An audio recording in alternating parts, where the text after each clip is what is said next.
All right, hi everybody. I'm going to go through one problem from the homework. This is I think it was the first problem on it. This problem is extremely challenging. It's a very challenging proof, and I thought it might be a good idea for us to kind of like walk through this one together. So I'm going to go ahead and go over to my slide, and we'll work through this one. So again, I'm probably going to go through this a little bit fast, but what I strongly suggest that you do is every time I'm about to do something, you should pause the video and try to see if you can figure that out before watching how I do it. Okay, so there might be more than one way to approach this problem, but there's really only one that comes to mind for me. So let's take a look here. All right, so what we're being asked to do is to derive this.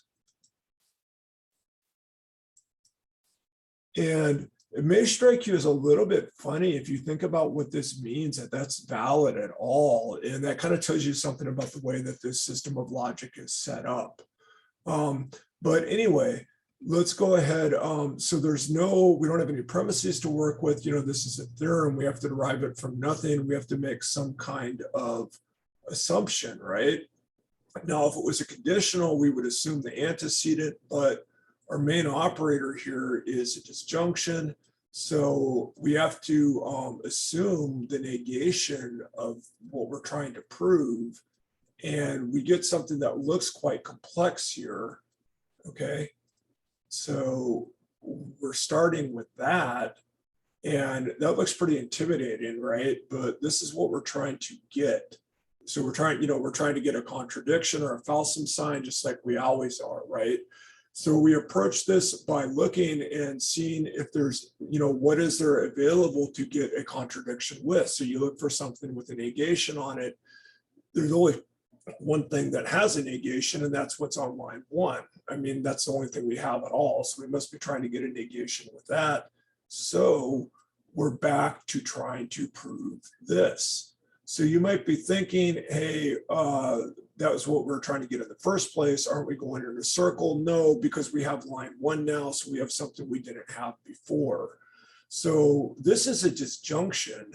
So that suggests that eventually what we're going to do is get that by disjunction introduction. So let's just pick half of it. The half that we pick doesn't matter. And this should kind of remind everybody actually of the proof of this theorem. Which again, it tells you kind of something about the way that truth functional logic set up. But let's just pick the left-hand side. It doesn't matter which one we pick, and we're going to try to derive that. Now, that's a conditional.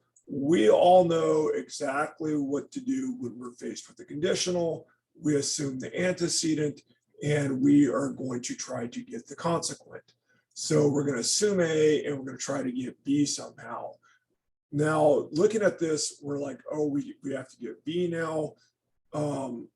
There's no direct way to get there. There's nothing you can do with lines 1 and 2. There's no rules you can use on those. So we have to make another assumption. So notice we're in 3 deep now. So we're getting fairly deep here.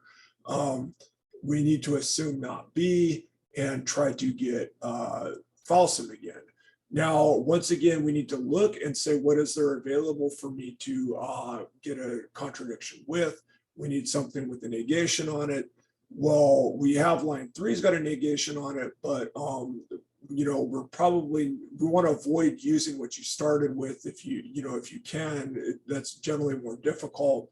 Line 1 also has a negation on it. So let's see if we can get the opposite of line 1. So we're back to trying to prove this again. And again, this proof, it looks a lot like the proof of this theorem. So let's see, we can either try to get A arrow B in there or B arrow A. Let's try for B arrow A. And the reason I suggest that is because we have not B here. And if you have not B, then you can get anything from B because you are automatically going to have a falsum if you assume B. All right. So again, this is a conditional. So we know what to do when we're trying to derive a conditional. You assume the antecedent and you try to get the consequent. So there's a couple of different ways we can get A here. One would be to get a falsum from lines 3 and 4 and then get A by explosion. But There happens to be an even easier way. In this case, we just get A by reiteration from line 2. So either one of those methods would have worked. Now, the rest of this is just filling in the blanks, right? So we have line 6 by conditional introduction, lines 4 through 5. We have line 7 is disjunction introduction on line 6. We have line 8 is negation elimination, lines 1 and 7. Line 9 is indirect proof, lines 3 through 8. And line 10 is conditional introduction, lines 2 through 9. Line 11, disjunction introduction on line 10. Line 12 is negation elimination, lines 1 and 11. And finally, on line 13 here, we have what we wanted by indirect proof, lines 1 through 12. All right, so I flew through that a little bit quickly. That's not to suggest it's not a challenging proof. That is a very challenging proof, but if you keep in mind kind of your steps for doing a derivation, it's not that bad. All right. So now everybody take care. I'll see you next week. All right.